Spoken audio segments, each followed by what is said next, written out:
क्या बच्चों को वाकई में विटामिन सप्लीमेंट्स की आवश्यकता होती है? हम में से अक्सर परिवार में यही माना जाता है कि बच्चा छोटा है तो उनके लिए तरह तरह के विटामिन होने चाहिए, और कई बार जब घर की खाने से इन जरूरतों को पूरा नहीं किया जाता तो फिर सप्लीमेंट्स देने की बारी आती है, फिर दवाएं देने की बारी आती है। लेकिन क्या वाकई में बच्चों के लिए विटामिन सप्लीमेंट्स आवश्यक हैं?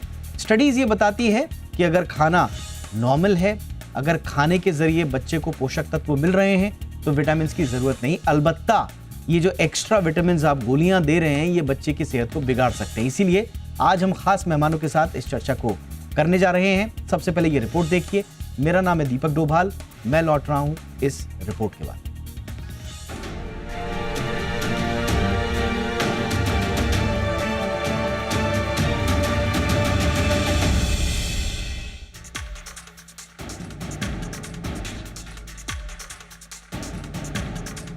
अगर आप सुपरमार्केट के हेल्थ सेक्शन में कदम रखते हैं तो आपकी नजर रंग बिरंगे पैकेट्स पर जरूर जाएगी। ये पैकेट्स बच्चों के लिए बनाए गए विटामिन्स और मिनरल सप्लीमेंट से भरे होते हैं।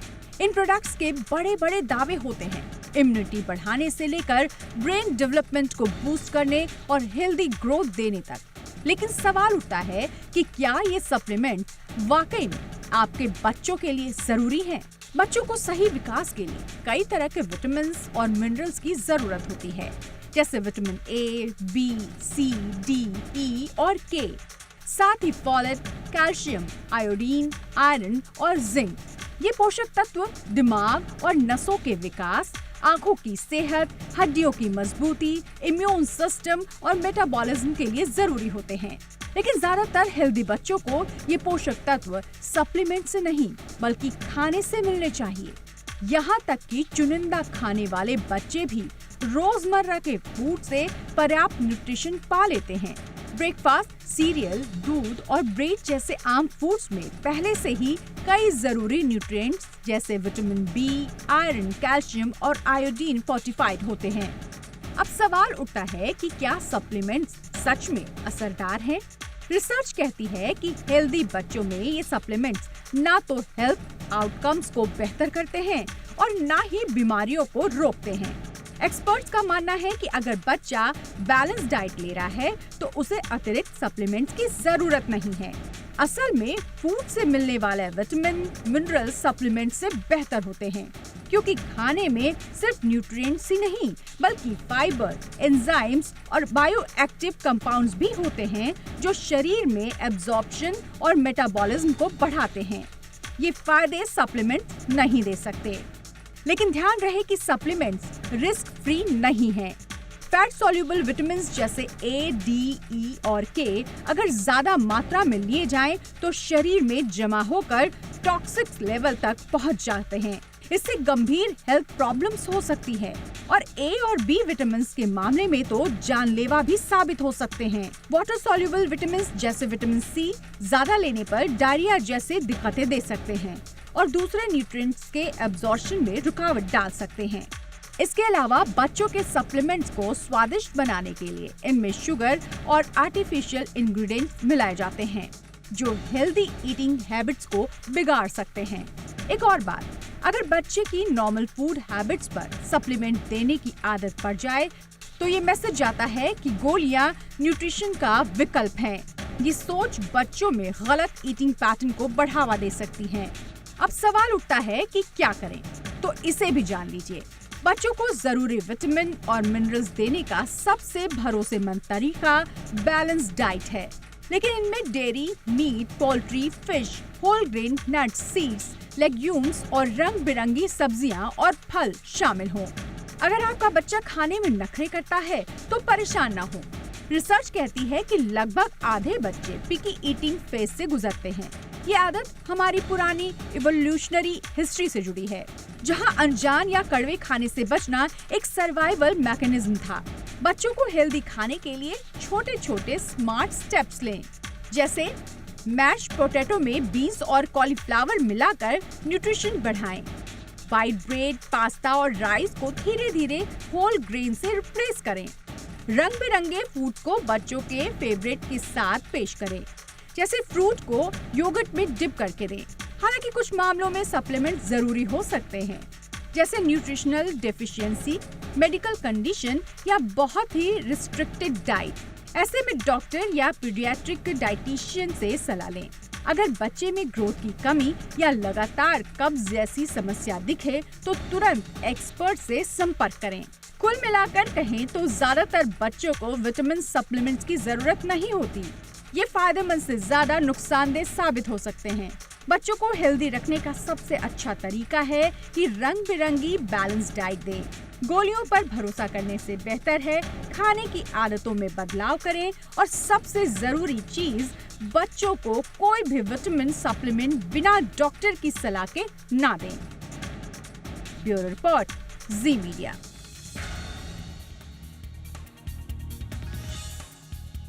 हमारे साथ जुड़ चुके हैं खास मेहमान डॉक्टर नीलम मोहन हमारे साथ जुड़ चुकी हैं, नेशनल प्रेसिडेंट हैं Indian academy of paediatrics IAP। बहुत बहुत स्वागत है डॉक्टर नीलम मोहन आपका। Good evening ma'am. हमारे साथ हैं doctor Jagriti Sanghvi, senior paediatrician, Nanavati Max hospital. Good evening ma'am, बहुत बहुत स्वागत है डॉक्टर सांघवी आपका भी हमारे शो पे। हमारे साथ हैं डॉक्टर शिखा शर्मा, जानी मानी nutritionist. Doctor Shikha Sharma, good evening ma'am, बहुत बहुत स्वागत है आपका। डॉक्टर नीलम मोहन मैम, चर्चा की शुरुआत आपसे ही। क्या वाकई में मैम बच्चों को विटामिन सप्लीमेंट्स की आवश्यकता होती है? प्रॉब्लम ये है, उनको आवश्यकता तब पड़ेगी जब हम सही खुराक नहीं देंगे। तो एक्सपेशली जो छोटे बच्चे हैं इंडिया में, अंडर 5 इयर्स की अगर मैं बात करूं तो 67% अनीमिया है। तो अब मुद्दा उठता है कि हमारा देश इतना गरीब नहीं है कि 67% अनीमिक है। तो अगर मुझसे पूछा जाए तो मेरा काम है पहले कि उनको पूरों को, पेरेंट्स को मैं कॉम्प्लीमेंट्री फीडिंग किस तरीके से 6 महीने से क्या खुराक देना है, 6 महीने से 2 साल, 2 से 5 साल, और आयरन रिच फ्रूट्स कैसे देना है कि रागी दो, केला दो, पालक दो, हरी सब्जी दो, ये समझाने की जरूरत है। जब लगता है कि नहीं हमारा सिचुएशन टाइट है, तब अगर अनीमिया हो चुका है तो हमें आयरन सप्लीमेंट्स देने की जरूरत है, और वो इवन गवर्नमेंट भी इस तरीके को दे रही है। सेकंड, जैसे चावल को 45 किया जा रहा है, तो ये भी गलत नहीं है, क्योंकि हमारी अडोलेसेंट गर्ल्स जो आगे जाके प्रेग्नेंट होने वाली हैं, वो भी अब मोर देन 50% अनीमिक है। तो ये बात हो रही है। सेकंड बात होती है कि हमारे देश में कितने लोग हैं जो सही से वेजिटेबल्स और फ्रूट्स खा रहे हैं, क्योंकि वही उसमें आपको सही तरीके से मल्टीविटामिन्स मिलता है। तो अभी हमारा स्टेट, कंट्री इस क्रॉस रोड पे है कि क्या हम उस जगह पे पहुंच चुके हैं कि कहें कि किसी को भी सप्लीमेंट ना दें, तो ये मेरे लिए बोलना मुश्किल है। लेकिन अगर आप पूछें कि सप्लीमेंट दें या और क्या तरीका है, तो मैं कॉमन सेंस यही बताऊंगी कि सही खुराक दे। सप्लीमेंट क्या है? सप्लीमेंट इज नथिंग बट जो शरीर में आपकी कमी हुई है खुराक के कारण। अगर 7 फूड ग्रुप्स के बारे में मैं बताती हूँ, दैट मीन्स एक ग्रुप हो गया वेजिटेबल, दूसरा हो गया फ्रूट, तीसरा हो गया सीरियल्स मतलब रोटी वोटी चावल वावल, तीसरा हुआ लेग्यूम्स, बीन्स वीन्स, राजमा, ये वो लेग्यूम्स, पांचवा हो गया पल्सेस, दालें वाले, दूध और दूध से बनी पदार्थ जैसे दही और paneer, and eggs and flash. ये हम 7 फूड्स बोलते हैं। आपको कोशिश करनी चाहिए कि हर रोज मिनिमम 4 से 5 उसमें इंक्लूड करें। अगर आप वीगन है तो एग्स और वो भी आउट गया, दूध भी आउट गया, तो भी आपके पास 5 बच जाती हैं। तो इसीलिए जो, यानी आप कह रहे हैं कि आपके किचन में ही सारी चीजें मौजूद हैं, अगर उनसे पूर्ति नहीं हो रही है उसके बाद आप सप्लीमेंट्स पर जाएं। प्रॉब्लम क्या हो जाती है डॉक्टर सांघवी? प्रॉब्लम ये होती है कि आजकल बच्चों के लिए हर कोई सर्वस्व पर निछावर करने को तैयार रहता है, और उस चक्कर में, लाड दुलार के चक्कर में ओवरडोज हो जाती है। जैसे मैम ने बताया, जो 7 जो कैटेगरीज बताई वो भी जा रही हैं, साथ ही साथ में अब तरह तरह के सप्लीमेंट्स, दवाएं, प्रोटीन बार्स, और ये कि बैग में रख दिया, और दिमाग में ये रहता है कि हम तो बच्चे को हेल्दी बना रहे हैं। तो ये ओवरडोज जो मैम कभी कभी हो जाती है, इसके क्या नुकसान एक बच्चे के लिए हो सकते हैं? नमस्ते दीपक जी। एक्चुअली ओवरडोज क्यों होता है पहले वो देखेंगे, क्योंकि पेरेंट्स को ऐसे लगता है कि बच्चों की इम्यूनिटी कम है और इसकी वजह से उनको लगता है हम एक्स्ट्रा दें। आजकल एक ट्रेंड भी है कि ऑनलाइन में ये सब विटामिन मिलते हैं in the form of gummies, और बच्चों को वो गमीज खाना पसंद है, तो माँ बाप सोचते हैं कि चॉकलेट देने से अच्छा है कि हम विटामिन गमीज दें, तो उस बहाने भी ओवरडोज हो जाती है। और जो एडोलेसेंट एज ग्रुप है, जो यंग टीनेजर्स है, उनको लगता है कि हम डाइट को रिस्ट्रिक्ट करके पतले बने, साथ में विटामिन खा लेंगे। तो ये मेन 3 रीजंस होता है ओवरडोज होने का। अब ओवरडोज हर विटामिन का जो है उसका कुछ ना कुछ साइड इफेक्ट है। फॉर एग्जांपल विटामिन ए है, अगर आप ओवरडोज में लेते हैं तो आपको हेयर लॉस होगा, बोन पेन होगा, बोन्स में बहुत नुकसान हो सकता है। अगर आप बी सी विटामिन जो है वो ज़्यादा प्रमाण में रहते हैं तो आपको डायरिया, नौसिया, वॉमिटिंग, इस टाइप की बीमारियां हो सकती है। अगर आप विटामिन डी लेते हैं, डी तो इतना ज़्यादा ओवर यूज हुआ है ना कि बच्चे अपने आप भी लेते हैं। जैसे लोग सोचते हैं विटामिन डी है वो तो ऐसे हम खा सकते हैं, उसका जो बड़ा डोज है वो भी लोग लेते हैं, और वो विटामिन डी है उससे बोन पेन्स हो सकते हैं, किडनी का डैमेज हो सकता है, और उससे कई, और आजकल हम देखते हैं बच्चे कॉन्स्टिपेटेड है, तो मेरे पास अगर कोई पेशेंट कॉन्स्टिपेशन करके आता है तो मैं पहले चेक करती हूँ कि ये विटामिन डी ओवरडोज में तो नहीं ले रहे हैं, तो उससे भी नुकसान हो सकता है। तो जो भी है, जितना हमें कैसे कहा जाता है कि anything in excess is poison, आप ज्यादा लो तो आपको नक्की नुकसान करेगा। Absolutely. तो ओवरडोज के डेफिनेटली नुकसान है। Absolutely ma'am, absolutely. ये बहुत इंपॉर्टेंट चीज है कि ओवरडोज दरअसल होती क्या है, तो उसकी बुनियादी चीजें हमने आपको बता दी। डॉक्टर शिखा मैम, अगेन जैसे मैम ने बहुत सारी कैटेगरीज बताई है, लेकिन सबसे बड़ा सवाल यही है कि बच्चा, सारे पेरेंट्स की शिकायत होती है कि हम कुछ भी बनाते हैं बच्चा खाता नहीं, उनको ये अच्छा लगता नहीं। और फिर जैसे मैम ने बताया कि अब तरह तरह की दिखने वाली गमीज, मतलब स्थिति ये हो गई है कि फिजिकली अपीयरेंस जो होती है इस तरह की गमीज की, उसकी तरफ अट्रैक्ट होकर वो उनको कंज्यूम करते हैं। ये नहीं देखते कि उसका टेस्ट कैसा है, बट हाँ वो थोड़ा गोल है, थोड़ा फलाना फलाना, वो कार्टून कैरेक्टर का है, तो फिर उसको हम कंज्यूम करेंगे। ऐसी परिस्थितियों में हम किचन से कैसे ऑल्टरनेटिव्स निकालें बच्चों के लिए मैम? जी, जैसे आपने बिल्कुल सही कहा कि हर चीज का शॉर्टकट हो गया है, तो हेल्थ भी एक विटामिन्स और ये सब देख के एक शॉर्टकट का ही रास्ता हो गया है। जैसे कि आजकल हमने देखा है कि अच्छा फूड खाने की बजाय एक शॉर्टकट लेते हैं कि हम विटामिन्स खा लेंगे। सो किचन से आपको देखिए बहुत सारी चीजें कर सकते हैं, जैसे कि vegetable smoothies.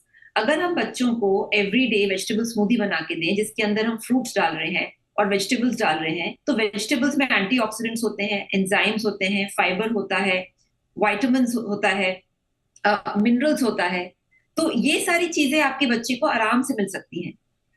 Second thing which is very important is कि अगर आप ये सारे विटामिन्स एंड मिनरल्स बच्चों को दे रहे हैं और साथ साथ में वो काफी सारे केमिकल्स भी खा रहे हैं, तो उससे भी ये विटामिन अब्जॉर्प्शन इफेक्ट होता है, जिसको कि हम गट हेल्थ कहते हैं।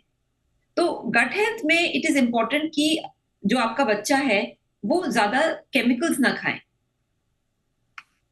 एब्सोल्युटली मैम, ये बहुत इंपॉर्टेंट है। अब ये केमिकल से जो आपने बात बोली, ये बहुत इंपॉर्टेंट बात ये है कि जो सप्लीमेंट्स भी आ रहे हैं ना, उसमें आप शुगर की मात्रा कभी देखिए, और ख़ास तौर से जो स्टोर्स वगैरह में जो मिल जाते हैं, मेडिकली अगर प्रिस्क्राइब्ड है, डॉक्टर साहब अगर प्रिस्क्राइब कर रहे हैं, तो उसमें तो वो तो आपको सच में जो सप्लीमेंट की ज़रूरत है बच्चे को वो प्रिस्क्राइब करेंगे। लेकिन बच्चे कोई लालन पोषण के चक्कर में जो वीकेंड्स पर जाकर स्टोर्स में जो आप सप्लीमेंट के नाम पर लेकर के आ रहे हैं, उनमें कभी आप शुगर कंटेंट चेक कीजिएगा तो आपको पता चलेगा कि दरअसल आप अपने बच्चे को एक तरह से पॉइजन दे रहे हैं। इनसे कैसे बचें, कैसे सतर्क रहें, इस पर चर्चा छोटे से ब्रेक के बाद।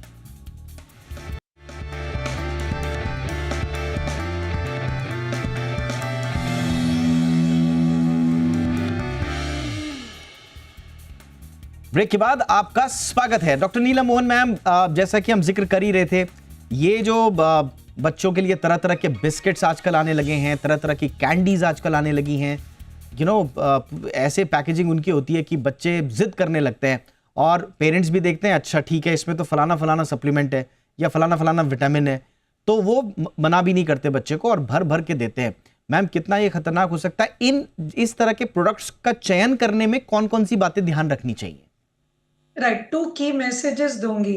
Number 1, take a very nutritious diet so that you don't need, and supplements are only needed when the doctor thinks आपके अंदर किसी चीज की कमी है. जब हम सप्लीमेंट देते हैं तो सप्लीमेंट्स दो किस्म के, एक होते हैं water soluble supplements like multivitamin में अगर आप एक्सेस भी लिए तो वाटर सॉल्युबल है, किडनी से निकल जाएंगे, लेकिन एक्सपेशली जो हार्मफुल रहते हैं fat soluble vitamin, vitamin A D E K. Vitamin ए अगर आप एक्स्ट्रा लेंगे तो लिवर फेलियर भी हो सकता है, बोन को भी नुकसान पहुंचता है। विटामिन डी एक्स्ट्रा लेंगे ओवर डोसेज हो जाएगी तो आपकी किडनी पे स्टोन्स आ सकता है। विटामिन ई अगर आप एक्स्ट्रा लेंगे तो प्लेटलेट डिसफंक्शन होकर ब्लीडिंग हो सकती है। सिमिलरली अगर आप कैल्शियम एक्स्ट्रा लेंगे तो आयरन एब्जॉर्प्शन कम हो जाएगा। आयरन की ओवरडोसेज हो गई तो अगेन आपको लिवर की प्रॉब्लम हो सकती है। तो मैंने आपको दोनों बताया, जिंदगी में हर एक चीज की पहलू है, बहुत ज्यादा anything of it is harmful. So parents को भी ये समझना है that supplement as the name indicate, supplement मतलब उसे किसी चीज का एक्स्ट्रा देना। तो एक होता है फूड फोर्टिफिकेशन, फूड फोर्टिफिकेशन उसी लेवल से करते हैं जो ज्यादा नुकसानदायक ना हो, जैसे कि हम कभी दूध में विटामिन डी हल्का सा फोर्टिफाई कर दिए, या हम चीज के अंदर उसको डाल दिए, या हम अब गवर्नमेंट ट्राई कर रही है कि राइस में iron, these are food fortification, it is not very harmful. जब आप टैबलेट्स लेते हैं तो एक्स्ट्रा डोजेस का बहुत ध्यान रखना होता है। सेकेंड, कभी कभी उसके अंदर आप जो ओटीसी ओवर द काउंटर लिए, क्या क्वालिटी है उसके अंदर, क्या कोई गलती से आर्सेनिक है, कोई केमिकल है, कोई स्टीरॉयड है, क्या है, कहाँ बनी है वो, कैसे। आज ही हम बात कर रहे हैं देश के अंदर कंटामिनेशन के कारण कफ सिरप से 15 लोगों की डेथ हो गई है, बच्चे, वो सिर्फ एंड सिर्फ कंटामिनेशन से हुई है। जी। तो हमको समझना है कि कंटामिनेशन किसी चीज में किसी से भी, केमिकल, आर्सेनिक, स्टीरॉइड्स, इन सब से भी हो सकती है। तो हर एक चीज नंबर 1 याद रखें, खाना। कहा था किसी बड़े बुजुर्ग ने, जिसे हम कहते हैं फादर ऑफ मेडिसिन, कि फूड इज दाई मेडिसिन, मतलब खाने को ही आपकी मेडिसिन समझो। That is what I will repeat today. Absolutely ma'am, absolutely. यही है वो मंत्र जिसको आप आज से बांध लीजिए और अपने बच्चे की डाइट प्लान से पहले बार बार याद रखिए। डॉक्टर सांघवी, अब एक और इम्पॉर्टेंट सवाल, कि ये सारी कवायद इस बात को लेकर होती है कि मेरा बच्चा कहीं कमज़ोर ना रह जाए, या मेरे बच्चे को कहीं कोई कमज़ोरी तो नहीं है, कहीं उसको इनसफिशिएंट न्यूट्रिशन तो नहीं है बॉडी में। ये पता कैसे लगाएं? बच्चा सिर्फ कमज़ोर दिख रहा है सिर्फ इसलिए, या कुछ बच्चे की कमज़ोरी के कुछ लक्षण भी होते हैं जिसके बाद ये तय करें माँ बाप की करना क्या है? बच्चे का हाइट, वेट, ये जो क्राइटेरिया रहते हैं जिससे doctors, paediatricians specially growth chart पे इसको चार्ट करते हैं। अगर ग्रोथ चार्ट पे आपका बच्चा फॉल्टर कर रहा है, मतलब वो पीछे रह जा रहा है, तो आप अगर रेगुलरली डॉक्टर के पास फॉलो अप अगर करते हैं तो डॉक्टर खुद आपको बताएगा कि क्या कहाँ कुछ कमी रह गई। तो ग्रोथ जो है वो हाइट और वेट, वो एक क्राइटेरिया है। ज्यादातर पेरेंट्स सोचते हैं कि सिर्फ वेट ही क्राइटेरिया, मेरा बच्चा जो है वो सबसे ताकतवर या सबसे मोटा भी दिखना चाहिए। यहाँ तक कि लोग ओबेसिटी को नॉर्मल समझते हैं, ऐसे सोचते हैं कि मेरा बच्चा हेल्दी है। खाता इसलिए पीता हम बच्चा है। पीडियाट्रिशियंस हेल्दी चाइल्ड या चब्बी चाइल्ड कॉम्पिटिशन्स के विरोधी रहते हैं। दूसरा क्राइटेरिया ये है कि माइलस्टोन्स आपके बच्चे के सही पहुंच रहे कि नहीं, जैसे टाइम टाइम पे चलना, टाइम पे बोलना, टाइम पे हर चीज करना। अगर आपका बच्चा ग्रोथ में रीजनेबली उसके रेंज में रहता है, जो एक रेंज रहता है कोई भी चीज का, हाइट वेट का, उस ग्रोथ चार्ट पे चल रहा है, अगर आपके बच्चे का माइलस्टोन सही चल रहा है, और if your child is generally not falling sick, मतलब बार बार अगर उसको इन्फेक्शंस नहीं हो रहे हैं, बहुत थका हुआ सा, कमजोर सा नहीं लग रहा है, तो पेरेंट्स को ये चीज समझनी चाहिए कि ये जो है वो नॉर्मल चाइल्ड के लक्षण है। बाकी मेट्रो सिटीज में हम देखते हैं कि काफी बार बिकॉज ऑफ वातावरण की वजह से, प्रदूषण की वजह से बच्चे बीमार पड़ते, क्योंकि स्कूल में जाते एक दूसरे का इन्फेक्शन लगता है। तो अगर माइल्ड इन्फेक्शंस है जिसको एंटीबायोटिक्स की जरूरत नहीं पड़ती है, और अगर 2-4 दिन में सही हो जाते हैं, ऐसे अगर फिर उसका साल लक्षण में नहीं। 5-6 बार भी हुए, एक quick question ma'am, doctor Sanghvi, quick question, मैं नाम नहीं लूंगा ब्रांड्स का यहाँ पर, बट बहुत सारे ब्रांड्स आते हैं ये कहते हुए कि ये आपकी हाइट बढ़ा देंगे, बड़ा होने के लिए बहुत अच्छा है, इसको दूध में मिलाकर रोज पीजिए तो ये ताकत आ जाएगी, भागने लगेगा। एडवर्टीजमेंट में भी कुछ इस तरह से दिखाया जाता है कि बॉक्सर बन गया बच्चा उसको पीते पीते, या हाइट बढ़ गई। तो सच में क्या बोन डेंसिटी बढ़ती है इस तरह के सप्लीमेंट से, या हाइट सच में बढ़ती है क्या इन चीजों से? सर ये सब मार्केटिंग के टेक्निक्स है एंड इनफैक्ट हमें ज्यादा करके government should actually take regulatory इसके हिसाब से प्रिकॉशंस लेने चाहिए, क्योंकि ये मार्केटिंग बहुत मिसलीडिंग रहता है। बच्चों को और माँ बाप को लगता है कि ये सिर्फ पिलाने से अपना बच्चा बड़ा हो जाएगा, पर जैसे डॉक्टर नीलम ने और मैडम ने भी बताया अपने को कि what is important is diet सही है। और लेबल में अगर आप पढ़ोगे ना सर, हम देखते हैं कि उसमें हार्डली प्रोटीन्स रहता है। अगर आप कोई भी, मैं भी बिना ब्रांड लिए का नाम लिए बात करूंगी, तो कोई भी जो सप्लीमेंट्स हम दूध में डाल के देते हैं ना, वो लोग लिखते हैं कम से कम अगर 5 स्पून लेंगे तो आपको इतना समझो 4 या 5 ग्राम प्रोटीन मिलेगा। तो 5 स्पून कौन लेता है, कितना महंगा पड़ता है वो जो न्यूट्रिशनल प्रोडक्ट है उसके अगेंस्ट अगर आप एक अंडा खाते हैं तो उसमें 6 ग्राम प्रोटीन मिल जाता है, वो भी बेस्ट बायोलॉजिकल वैल्यू का। एब्सोल्युटली मैम, बहुत important, this was a really really good and very important piece of information. Doctor Shikha ma'am, एक चीज जो सबसे इंपॉर्टेंट है वो ये है जी, उसमें मैं ये ऐड करूंगी शुगर कि आप गलती से वो लेते हुए जो 5 चम्मच जो शुगर चले गई उसका भी बताना बहुत जरूरी है कि हाँ, आपने माना कि अपने तरीके से कोई सप्लीमेंट देने की कोशिश करे, लेकिन बार्गेन में अगर आप शुगर दे दिए तो वो और नुकसानदायक। ये बहुत इंपॉर्टेंट बात आपने बोली मैम। 15 से 25 ग्राम शुगर मिल जाता है वो 5 चम्मच में, जो आपकी पूरे दिन की रिक्वायरमेंट हो जाती है। माय गॉड और मच मोर एक्चुअली। सो इन सारी चीजों पे देखिए, बारीकी पे आपको ध्यान देना है। डॉक्टर शिखा मैम, बहुत संक्षेप में, माँ बाप के लिए अपना लाइफस्टाइल कितना जरूरी है चेंज करना। माँ बाप ही नहीं जो हेल्दी ऑल्टरनेटिव्स एंड न्यूट्रिशन के वो नहीं अपना रहे हैं, तो फिर बच्चे को क्या देंगे? तो शुरुआत में माँ बाप से भी होनी चाहिए। आप बिल्कुल सही कह रहे हैं, क्योंकि जो बच्चा है ओवरनाइट तो ऐसी चीजें खाता नहीं है। वो बचपन से उसको खिलाते हैं हम 2 साल की उम्र से, तभी ये सब उसका हैबिट पड़ जाता है। तो मैं सिर्फ 5 चीजें कहूंगी माँ बाप को जो घर पे रखनी चाहिए, और क्या 5 चीजें जो नहीं रखनी चाहिए। तो फर्स्ट थिंग इज कि अपने घर में आप प्लीज फ्रूट्स रखें, और सुबह जब आप बच्चे को स्कूल भेजते हैं, अगर आप वेजिटेबल स्मूदी पिलाएंगे फ्रूट्स के साथ, तो that will be a good nourishment for the child. Second thing is कि जो रोस्टेड नमकीन्स होते हैं, चाहे वो रोस्टेड मूंगफली है, चना है, मुरमुरा है, किशमिश है, बादाम है, खजूर है एज अ स्वीट, तो ये अगर आप घर में फ्रिज में रखेंगे तो बच्चा नेचुरली जब उसको क्रेविंग होगी तो ये सारी चीजें खाएगा। Third thing I would say कि बच्चे के पानी पे जरूर ध्यान दें। आजकल बच्चे पानी ही नहीं पीते हैं, and for a child hydration is very very important. And finally I would say it is very important कि जो भी अनाज वगैरह भी आप घर पे लाते हैं तो महीन रिफाइंड ना लाएं, और कोशिश करें कि वैरायटी घर में रहे, और अलग अलग टाइप की रेसिपीज कोशिश करें कि आप बनाएं। And 5 things which we should not have naturally, जो रेडी टू ईट जो इस तरह की चीजें हैं आप घर में स्टॉक ना करें, बिकॉज रहेगा तो खाया जाएगा। Second thing it's very important कि बी वेल प्रिपेयर्ड, कि जो आप बच्चे को टिफिन में भी दे रहे हैं, कई बच्चे टिफिन में नूडल्स और चिप्स ले जाते हैं। So you have to be a little more innovative with the different kind of जो आप टिफिन में दे सकते हैं जो खराब नहीं होगा गर्मी के मौसम में। And I would say eating dining table is also an education table. तो डाइनिंग टेबल को आप सिर्फ एक खाने का मेज ना समझे, वो लाइफस्टाइल करेक्शन और लाइफस्टाइल एजुकेशन का भी वो एक प्लेस है जहाँ बच्चा बचपन से सीखता है। And on that very important note ma'am, कि डाइनिंग टेबल दरअसल आपका एजुकेशन टेबल है, और ये जो एजुकेशन आपको डाइनिंग टेबल पे मिलती है, ये ताउम्र आपकी जिंदगी के सेहत के मायने को तय करती है। पूरा सफर जो आप सेहत का अख्तियार करते हैं, यही डाइनिंग टेबल तय करेगा। इसलिए ये बहुत इंपॉर्टेंट मंत्र भी मैम ने दे दिया। बहुत बहुत शुक्रिया आप तीनों का मैम। छोटी सी हमारी चर्चा रहती है, लेकिन बहुत सारे इनपुट्स आपसे मिलते हैं जो बहुत सारे पेरेंट्स के, बच्चों के, आम लोगों के काम आते हैं। हमेशा की तरह वक्त निकालने के लिए धन्यवाद। Doctor Neelam Mohan ma'am, thank you so much for your time ma'am. Doctor Jagriti Sanghvi ma'am, thank you so much.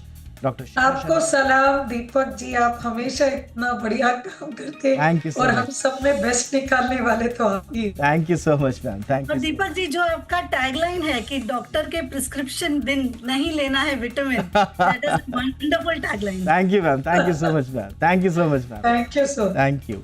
इसी के साथ शो में इतना ही। अपना ख्याल रखिए, नमस्कार।